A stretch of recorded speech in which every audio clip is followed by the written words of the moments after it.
Hello everyone, welcome to our channel. எத்தனையோ விஞ்ஞானிகள் எத்தனையோ கண்டுபிடிப்புகளை கண்டுபிடிச்சிருக்காங்க. ஆனா நிறைய கண்டுபிடிப்புகள் வெளியில வராம இருக்கு. சில கண்டுபிடிப்புகள் இன்னைக்கு வரைக்குமே நமக்கு பயனுள்ளதா இருந்துகிட்டு தான் இருக்கு. சில விஞ்ஞானிகள் சில விஷயங்கள் கண்டுபிடிச்சா அது வெளி உலகத்துக்கு தெரியாம எத்தனையோ கண்டுபிடிப்புகள் இருக்கு. அப்படியாப்பட்ட ஒரு கண்டுபிடிப்பு பத்தி தான் நம்ம இன்னைக்கு பார்க்க போறோம். அப்படியாப்பட்ட ஒரு விஞ்ஞானி பத்தி தான் பார்க்க போறோம். அதாவது இப்ப நம்ம யூஸ் பண்ணிட்டு இருக்கிறது எல்லாமே டீசல் பெட்ரோல்ல இயங்கக்கூடிய வாகனங்கள். ஆனா இந்த டீசல் பெட்ரோல் எதுவுமே இல்லாத வெறும் தண்ணியில ஒரு வாகனம் இயங்குது அப்படின்னு சொல்ல நம்புவீங்களா? இப்ப உங்களுக்கு இதெல்லாம் சாத்தியமா இருக்கிற மாதிரி தெரியும். ஆனா 1990களிலேயே வந்து பாத்தீங்கன்னா இது ஒரு விஞ்ஞானி கண்டுபிடிச்சிருக்காரு. அவருக்கு என்ன ஆச்சு, அவர் கொன்னது இலுமினாட்டிகளா, அவர் எப்படி இறந்தாரு, இந்த மாதிரி ஏகப்பட்ட விஷயங்கள் இந்த வீடியோ முழுக்க பார்க்க போறோம். ரொம்ப ஒரு இன்ட்ரெஸ்டிங்கான வீடியோ அப்படின்னு சொல்லலாம். வாங்க இந்த வீடியோக்குள்ள போகலாம். ஸ்டான்லி மேயர் அப்படிங்கிற ஒரு விஞ்ஞானி, இவர் அமெரிக்காவை சேர்ந்தவர் தான். நாசாலையும் ஒர்க் பண்ணிருக்காரு அப்படின்னு தான் நம்ம சொல்லணும். இவருக்கு நாசால ஒர்க் பண்ணி கண்டுபிடிச்ச சில காம்போனன்ட்ஸ் இன்னைக்குமே அங்க நாசால யூஸ் பண்ணிக்கிட்டு தான் இருக்காங்க. அங்க அமெரிக்கால ஒரு வெல் நோன் பர்சன் அப்படின்னு சொல்லலாம். இவர் 1940களில் பிறந்தாரு. அதே மாதிரி 1998ல மர்மமான முறையில இறந்து போனார் அப்படின்னு தான் நம்ம சொல்லணும். அந்த மரணம் எப்படியாப்பட்ட மரணம், அவரை கொன்னது யாரு, என்ன ஏதுங்கிற டீடைல்ஸ் நம்ம பின்னாடி பார்க்கலாம். அவர் என்ன கண்டுபிடிச்சாரு, அந்த கண்டுபிடிப்பு இன்னைக்கு எப்படி நம்ம வாழ்க்கையில பயனுள்ளதா இருக்க போகுது அப்படிங்கிற சில விஷயங்களை தான் நம்ம ஃபர்ஸ்ட் பார்க்க போறோம்.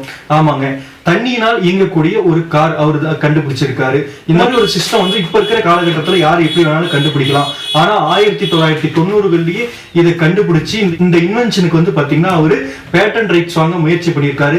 அது பேட்டன் ரைட்ஸ் வாங்கினாரா இல்லையா, இந்த இன்வென்ஷன் வெளியில வர கிடையாது அப்படிங்கிறது நம்ம எல்லாத்துக்குமே தெரியும். அது எவ்வளவா கார்கள் எல்லாமே வந்து இப்ப டிசைன் பண்ணிட்டு இருக்க இன்ஜின்ஸ் எல்லாமே பெட்ரோலால இயங்கக்கூடியதும் அதே மாதிரி டீசலால இயங்கக்கூடிய இன்ஜின்ஸ் தான் இது வரைக்கும் இருந்துகிட்டு இருக்கு. அதே மாதிரி இத்தனை வருஷமாவும் இருந்தது. இப்ப ரீசெண்டா நீங்க சில விஷயங்கள் பார்த்திருப்பீங்க. கச்சா எண்ணெய் விலை -$க்கு வந்த போது கூட இங்க நம்ம நாட்டுல பெட்ரோல் விலையோ டீசல் விலையோ குறையவே கிடையாது.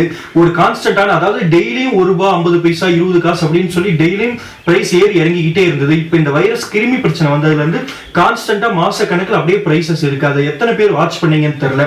இதுக்கு பின்னாடி மிகப்பெரிய ஒரு அரசியல், இதுக்கு பின்னாடி ஒரு மிகப்பெரிய கார்ப்பரேட் இருக்குது அப்படின்னு தான் நம்ம சொல்லணும். இப்ப இருக்க இந்த காலத்திலேயே இப்படின்னா இந்த ஆயில் பிரைசஸ் சொல்லுவோம், நம்ம கச்சா எண்ணெய் விலைகள் சொல்லுவோம். அப்ப வந்து 85 அந்த 90 காலகட்டங்கள்ல கச்சா எண்ணெயோட விலை ஒரு மிகப்பெரிய ஒரு நல்ல ஒரு ஹைக் ரேஞ்சுக்கு போயிட்டு இருந்ததுன்னு சொல்லலாம். அப்போதான் வாகனங்களோட தேவைகளும் மக்களுக்கு அதிகமாகிக்கிட்டே இருந்தது.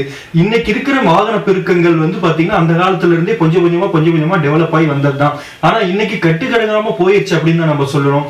ஆனா அந்த கச்சா எண்ணெய் தான் இன்னைக்கு இருக்கிற அந்த பெட்ரோல் டீசலோட விலையை நிர்ணயிக்குதுங்கிறது எத்தனை பேருக்கு தெரியும்? கச்சா எண்ணெய்க்கு பின்னாடி மிகப்பெரிய ஒரு கார்ப்பரேட் அரசியலே இருக்கு. அதுக்குள்ள நம்ம போக வேணாம். ஆனா இவர் வந்து அந்த காலத்திலேயே 1990லேயே வந்து ஒரு இன்வென்ஷனை கண்டுபிடிச்சிருக்காரு. இவ்வாகனம் எந்த எரிபொருளுமே இல்லாத ஒரு தண்ணியை ஒரு எரிபொருளா பயன்படுத்தி ரன் ஆனா எப்படி இருக்கும், அதுதான் அவரோட இன்வென்ஷன். அவர் வந்து இது வெறும் வாய் வார்த்தையை இதை பண்ணலாம் அப்படின்னு சொல்லி ஒரு பேப்பர்ல மட்டும் இல்லாத அவர் அதுக்குன்னு ஒரு வாகனத்தை டிசைன் பண்ணி அந்த வாகனத்துக்கு அது இந்த இன்ஜின்ஸ் எல்லாமே செட் பண்ணி அவர் ரன் பண்ணியும் காமிச்சாரு. இது ஆரம்பத்துல விஞ்ஞானிகளும் சரி, அந்த நாட்டு கவர்மெண்ட்டும் சரி, அதுக்கப்புறம் மீடியாஸும் சரி மிகப்பெரிய லெவலில் ஒரு ஹைப் பண்ணி பேசினாங்க அப்படின்னு சொல்லலாம். முதல்ல ஒரு 2 வாரம் 3 வாரம் ஒரு தலையை தூக்கி வச்சு ஆடினவங்க நாளாக படிப்படியா இந்த இன்வென்ஷனுக்கெல்லாம் ஒரு வாய்ப்பு கிடையாது, இவர் சும்மா சொல்றாரு, இன்னும் கடைசியா ரொம்ப கீழ்த்தனமா போய் என்ன பண்ணுவாங்க தெரியும், கடைசியா அவரை ஒரு பைத்தியம் அப்படின்னு சொல்லி முத்திர குட்ட ஆரம்பிச்சாங்க. ஆனா அவரு எந்த இடத்துலயுமே சளைக்கல. தன்னை இப்படி எல்லாரும் கேவலம் பேசுறாங்க, இந்த இன்வென்ஷனை யாருமே ஏத்துக்க மாட்டேங்கிறாங்க அப்படின்னு சொல்லி எந்த இடத்துலயுமே அவர் வந்து சளைக்காம அந்த இன்வென்ஷனுக்கு பேட்டன் ரைட்ஸ் வாங்குறதுக்கு எவ்வளவு முயற்சி பண்ணாரு. இப்ப நம்ம ஒரு எந்த இன்வென்ஷன் நம்ம கண்டுபிடிக்கிறதா இருந்தாலுமே அது நாம தான் செஞ்சோம், நம்ம பேர்ல பேட்டன் ரைட்ஸ் வாங்குறது உலகளாவிய இருக்கக்கூடிய ஒரு விஷயம் தான். அந்த பேட்டன் ரைட்ஸ் வாங்க எவ்வளவோ முயற்சி பண்ணாரு, கடைசியா கோர்ட் வரைக்கும் கூட போனாரு அப்படின்னு சொல்லணும். ஆனா அவருக்கு அந்த பேட்டன் ரைட்ஸே கிடைக்கல. சரிப்பா, தண்ணியில உனக்கு வண்டி ஓடும் அப்படின்னு சொல்லிட்டு அதனால எங்களுக்கு என்ன பெனிஃபிட் அப்படின்னு சொல்லி கேட்கலாம். பெனிஃபிட் இருக்குங்க. இன்னைக்கு நீங்க 1 லிட்டர் பெட்ரோலுக்கு 1 லிட்டர் டீசலுக்கு எவ்வளவு செலவு பண்றீங்க? சராசரியா 1 லிட்டர் டீசல் உங்களுக்கு ₹60 எல்லாமே கிடைக்கிறது. 1 லிட்டர் பெட்ரோல் ₹70 ₹65 இல்லாம நமக்கு கிடைக்கிறது கிடையாது. ஆனா அவர் அந்த ப்ராஜெக்ட்ல என்ன சொல்றாருன்னா, அந்த நியூயார்க்ல இருந்து லாஸ் ஏஞ்சல்ஸ் வரைக்கும் வெறும் 83 லிட்டர் தண்ணி ஊத்தினா போதும். அந்த 83 லிட்டர் தண்ணியிலேயே அவர் போயிட்டு வந்ததா சொல்றாங்க. 83 லிட்டர் தண்ணி ஓகே, எத்தனை கிலோமீட்டர் இருக்கும் அப்படின்னு சொல்லி உங்களால ஜட்ஜ் பண்ண முடியுதா? கிட்டத்தட்ட 2700 கிலோமீட்டர் வெறும் 83 லிட்டர் தண்ணியை அந்த வாட்டர் எரிபொருளா பயன்படுத்தி அவர் டிராவல் பண்ணியிருக்காரு. அப்ப நீங்க கணக்கு போட்டு பார்த்தீங்கன்னா இன்னைக்கு நம்ம பெட்ரோல் டீசலுக்கு எவ்வளவு காசு நம்ம செலவழிச்சிட்டு இருக்கோம், அந்த காசெல்லாம் நமக்கு நார்மலா கிடைக்கிற தண்ணி யூஸ் பண்ணி போயிட்டு வந்துருக்கலாமே அப்படின்னு சொல்லி உங்களுக்கு எல்லாத்துக்கும் ஒரு கேள்வி வரும். ஆமாங்க, அதாவது இன்னும் எக்ஸாக்டா சொல்ல போனா நம்ம காஷ்மீர்ல இருந்து கன்னியாகுமரிக்கு 2500 கிலோமீட்டர் அப்படின்னு சொல்றாங்க. அந்த 2500 கிலோமீட்டர் வெறும் 75 லிட்டர் தண்ணி இருந்தா போதும், அந்த தண்ணியிலே ஃபியூலா யூஸ் பண்ணி நம்ம போயிட்டு வந்துடலாம். இப்ப நமக்கு நார்மலா 1 லிட்டர் தண்ணி எவ்வளவு கிடைக்குது? வெறும் 10 ரூபாய்க்கு கிடைக்குது. சரி 20 ரூபாய்க்கு கிடைக்குதுன்னு கூட நம்ம வச்சுக்கலாம். ஆனா 1 லிட்டர் பெட்ரோல் வந்து நம்ம எவ்வளவு வாங்குறோம்? 70 ரூபாய்க்கு வாங்குறோம். டீசல் 60 ரூபாய்க்கு குறைஞ்சது வாங்குறோம். அப்ப நமக்கு எவ்வளவு காசு மீதி ஆகும்? இன்னைக்கு நம்ம வாகன பெருக்கங்கள் எவ்வளவு இருக்கு? ஒருத்தர் வீட்லயாவது கண்டிப்பா ஒரு 2 வீலர் இல்லாம இருக்காது.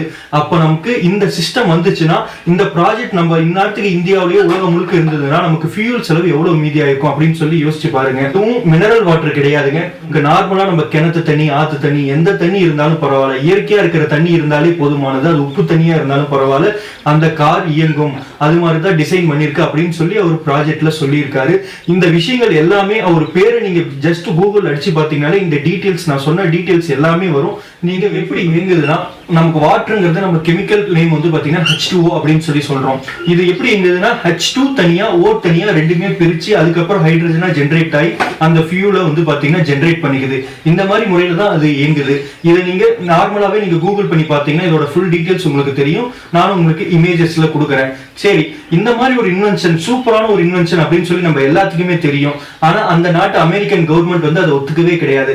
அதுக்கு பின்னாடி மிகப்பெரிய ஒரு கார்பரேட் அரசியல் இருக்கு அப்படின்னு சொல்லி சொன்னா ஒரு மிக இல்லை அப்படின்னு தான் நம்ம சொல்லணும். சரி, யாருமே ஒத்துக்கலன்னு ஆல்ரெடி நான் சொல்லியிருந்தேன். அங்க பேட்டன் ரைட்ஸும் அவருக்கு கிடைக்கல. மீடியாஸும் எல்லாருமே இது உண்மை, இது மிகப்பெரிய கண்டுபிடிப்பு அப்படின்னு சொல்லி பேசின எல்லா மீடியாஸுமே கடைசியா அவரை பைத்தியக்காரன்னு சொல்லிட்டாங்க. அவரை பத்தி நியூஸே கவர் பண்றதை விட்டுட்டாங்க. அவரு மன உடைஞ்சு போயிட்டாரு அப்படின்னு தான் சொல்லணும். இருந்தாலும் தன்னோட இன்வென்ஷனுக்கு கண்டிப்பா எங்கேயோ உலகத்துல ஏதோ ஒரு மூலையில இருந்து நமக்கு ஒரு மதிப்பு கிடைக்கும், நமக்கு ஒரு அங்கீகாரம் கிடைக்கும் அப்படின்னு சொல்லி நம்பிக்கையோட இருந்தாரு. அப்படி நம்பிக்கையா இருந்த ஒரு நேரத்துலதான் பெல்ஜியத்துல இருந்து உங்களுக்கு பார்க்க 2 பேர் வந்திருக்காங்க அப்படின்னு சொல்லி அவருக்கு ஒரு தகவல் கிடைச்சது. பரவாயில்ல, நம்ம நாட்டுல தான் நமக்கு இங்க அங்கீகாரம் கிடைக்கல, வெளிநாட்டுல இருந்தாவது நம்ம இந்த அங்கீகாரம் கிடைக்கும், நம்மள பார்க்க வந்திருக்காங்க அப்படின்னு சொல்லி சந்தோஷமா கிளம்பி ரெஸ்டாரண்ட்ல மீட் பண்றதா இருந்தாங்க. ரெஸ்டாரண்ட்டுக்கு அவங்கள போய் மீட் பண்ணாரு. அங்க மீட் பண்ணும்போது தான் அவரோட கடைசி நாள் அப்படின்னு சொல்லி அவர் யாருக்குமே தெரியாம போச்சு, அவருக்கும் தெரியாம போச்சு அப்படின்னு தான் சொல்லணும். இந்த ரெஸ்டாரண்ட்ல இருக்கும் போது அவருக்கு தண்ணி கொடுத்திருக்காங்க. அந்த தண்ணி குடிச்சாரு. குடிச்சு ஒரு ஃபியூ செகண்ட்ஸ்லயே வந்து கழுத்தை பிடிச்சிட்டு இவங்க தான் என்ன கொன்னுட்டாங்க, எல்லாரும் என்ன கொன்னுட்டாங்க அப்படின்னு சொல்லி இறந்துட்டாரு. அவரோட முடிவு இப்படிதான் இருந்திருக்கு. ஒரு மிகப்பெரிய ஒரு விஞ்ஞானின்னு சொல்லலாம். எத்தனையோ கண்டுபிடிப்புகளை கண்டுபிடிச்சிருக்காரு. இன்னைக்குமே அவருக்கு அமெரிக்கால தெரியாத ஆள் கிடையாது. கடைசியா ஒரு பைத்தியக்காரன் முத்திர கொட்டி அவர் எப்படி இறந்தாருன்னே தெரியல. ரெஸ்டாரண்ட்ல என்ன கொல்ல போறாங்க அப்படின்னு சொல்லிட்டு தான் இறந்திருக்காரு. ஆனா அவரு எப்படி இறந்தாரு, இயற்கையான மரணமா, இது ஒரு சதி திட்டமா அப்படின்னு சொல்லி அந்த கவர்மெண்ட்டும் ஆராய்ச்சி பண்ணல. அதை பத்தி பெருசா யாரும் கண்டுக்கவே கிடையாது. சரி, இந்த இன்வென்ஷன் இதோட முடிஞ்சு போச்சா அப்படின்னு சொல்லி கேட்டா கிடையாதுங்க. இங்கதான் இதே இன்வென்ஷன் அப்ப பேட்டன் ரைட்ஸ் கிடைக்கல. ஆனா இப்ப 2015ல டொயோட்டோ கம்பெனி ஒரு கார் லான்ச் பண்ணுச்சு. இதே மாதிரி தண்ணியால இயங்கக்கூடிய ஒரு கார். அந்த கார் பேர் நிறைய பேர் கேள்விப்பட்டிருப்பீங்க. டொயோட்டோ மிராய் அப்படின்னு சொல்லி ஒரு கார் லான்ச் பண்ணாங்க. இது மாதிரி இந்த சிஸ்டத்துல இயங்கக்கூடிய முதல் கார் 2000 இது லான்ச் ஆச்சு. அதுக்கப்புறம் 2019ல ஹுண்டாய், ஹோண்டா இந்த மாதிரி 2 கம்பெனி வந்து பாத்தீங்கன்னா அடுத்து கார்களை லான்ச் பண்ணிருக்காங்க. அப்ப ஏத்துக்காத இந்த கவர்மெண்ட், அப்ப ஏத்துக்காத இந்த மீடியாஸ் இப்ப மட்டும் இதெல்லாம் எப்படி ஏத்துக்கிட்டாங்க? இத உலகம் முழுக்க இந்த கார் வந்து இன்னும் சேல்ஸுக்கு வரல அப்படின்னு சொல்லி சொல்லனாலும் இது மாதிரி யூஎஸ் இந்த மாதிரி கண்ட்ரில இன்னைக்குமே சேல்ஸ்ல இருந்துகிட்டு தான் இருக்கு. இன்னைக்கு மட்டும் எப்படி ஒத்துக்கிட்டாங்க அப்படின்னு சொல்லி பல பேருக்கு கேள்வி எல்லாம் இருக்கலாம். ஆமாங்க, இது வந்து ஒரு காம்படிட்டிவான உலகம் அப்படின்னு சொல்லி நம்ம எல்லாத்துக்குமே தெரியும். அது மட்டும் இல்லாத இந்த உலகம் வந்து பாத்தீங்கன்னா இந்த இலுமினாட்டிகள் அப்படின்னு சொல்ற தலையீடுகள் இருந்துகிட்டு தான் இருக்கு. என்னடா இதுக்கு இலுமினாட்டிக்கு என்ன சம்பந்தம், இவன் தேவையில்லாத ஒரு கற்பனை கதையை உள்ள நுழைக்கிறானே அப்படின்னு சொல்லி நீங்க யாரும் சொல்ல வேணாம். உங்களுக்கு ஒரு சின்ன ஒரு விஷயம் நான் உங்களுக்கு சொல்றேன். இந்த வைரஸ் பிரச்சனைனால எத்தனையோ ஸ்கீம்ஸ் அனௌன்ஸ் பண்ணாங்க. அதே மாதிரி வந்து பாத்தீங்கன்னா சிபில் ஸ்கோர் இல்லைனாலும் பரவாயில்ல, அதாவது நீ வாரா கடன்ல இல்லைனாலும் பரவாயில்ல, உன் தொழிலை நீ ரன் பண்ண மேற்கொண்டு கொண்டுட்டு போக நீ கடன் வாங்கிக்கலாம், இந்த மாதிரி பேங்க்ஸ்ல கடன் தருவாங்க அப்படின்னு சொல்லி கவர்மெண்ட் ஒரு ஸ்கீம் அனௌன்ஸ் பண்ணாங்க. வாரா கடன்ல கூட இருந்துக்கலாம், ஆனா உங்களுக்கு லோன் தருவோம் அப்படின்னு சொல்லி கவர்மெண்ட் சொன்னது இது ஒரு சாதாரண மக்களுக்கு போய் சென்றடையும் அப்படின்னு சொல்லி நீங்க நினைக்கிறீங்களா? இந்த ஸ்கீம் எல்லாம் அனௌன்ஸ் பண்ணிட்டு கவர்மெண்ட் பின்னாடியே இன்னொரு ஸ்கீம் அனௌன்ஸ் பண்ணாங்க. நிறைய கவர்மெண்ட் இது வந்து பாத்தீங்கன்னா தனியார் மயம் பண்ணிருக்காங்க. இப்போ ஒரு ஏர்போர்ட் இருக்குன்னா அந்த ஏர்போர்ட் இத்தனை நாள் வந்து கவர்மெண்ட் பராமரிப்புல இருந்தது. ஒரு உதாரணத்துக்கு திருச்சி ஏர்போர்ட் இருக்குதுன்னு வச்சுக்கோங்க. அது வந்து இப்ப ஃபுல் அண்ட் ஃபுல் வந்து பிரைவேட் வந்து அண்டர்டேக் பண்ண போகுது. அதே மாதிரிதான் நிறைய ரயில்வே ஸ்டேஷன்ஸ், அதே மாதிரி வந்து பாத்தீங்கன்னா எல்லா துறையிலுமே ஏகப்பட்ட இப்ப தனியார் மயம் ஆகிட்டு இருக்கு. இந்த ஸ்கீம்ஸ் எல்லாம் யாருக்கு பொருந்துனா, இதெல்லாம் வாங்குறாங்க பாத்தீங்கன்னா அவங்க ஏற்கனவே எந்த பிசினஸ் மேன், ஒரு அம்பானியா இருந்தாலும் சரி, ஒரு அதானியா இருந்தாலும் சரி, ஒரு டாட்டாவா இருந்தாலும் சரி, அவங்களுக்கு கண்டிப்பா ஏதோ ஒரு விதத்துல எல்லாமே கடன் வாங்கியிருப்பாங்க, வாரா கடன்ல கூட இருப்பாங்க.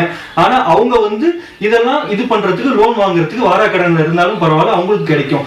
ஒரு சாதாரண மனுஷன் நீங்களோ நானோ போய் ஒரு வாரா கடன் இருந்து இது மாதிரி நம்ம போய் பேங்க்ல லோன் வாங்க முடியுமா, டாப் அப் பண்ண முடியுமா? ஒருத்தர் உங்களால முடிஞ்சா கமெண்ட் செக்ஷன்ல என்னைக்கா இருந்தாலும் பார்த்தாலும் சரி இந்த வீடியோல கமெண்ட் பண்ணுங்க. எல்லாத்துக்கு பின்னாடியுமே ஒரு கார்ப்பரேட் இருக்கு, இதுக்கு பின்னாடியுமே ஒரு கார்ப்பரேட் இருக்கு. அன்னைக்கு வந்து வேற யாரையுமே இந்த மார்க்கெட்ல இந்த மாதிரி ஒரு தண்ணினால இயங்கக்கூடிய கார் வந்துருச்சுன்னா ஒரு வேலை அன்னைக்கு இருந்த சூழ்நிலை கச்சா எண்ணெய் விலை இது மாதிரி பிரைஸ் ஏறி இருக்குமா? இன்னைக்கு இருந்த பெட்ரோல் டீசல் விலை வந்து பாத்தீங்கன்னா இப்ப இந்த லெவல்ல இருந்திருக்கும்னு நினைக்கிறீங்களா? கிடையவே கிடையாது. ஆனா இப்ப மட்டும் சரி, இப்ப மட்டும் வந்தா பெட்ரோல் டீசல் விலை என்ன குறைஞ்சிரவா போகுது அப்படின்னு சொல்லி கேட்கலாம்.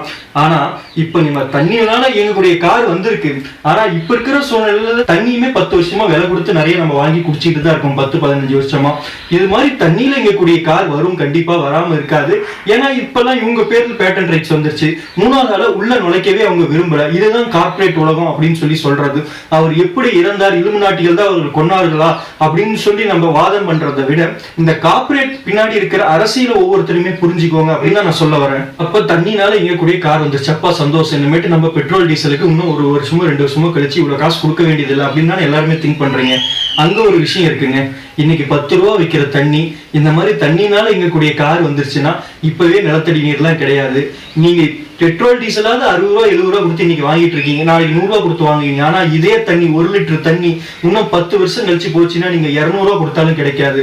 அப்ப கார்ப்பரேட் இதுவுமே ஒரு காசாக்க தான் பார்க்கும் அப்படிங்கிறது தான் ஒரு நிதர்சனமான உண்மை.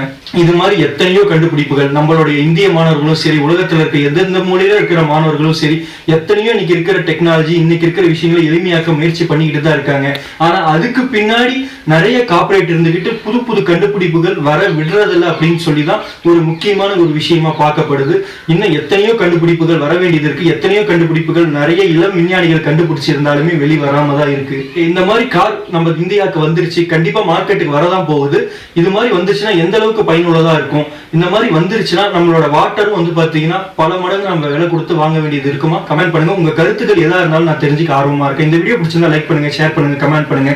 அதுக்கு முன்னாடி நம்ம சேனலை சப்ஸ்கிரைப் பண்ணுங்க. தேங்க்ஸ் ஃபார் வாட்சிங்.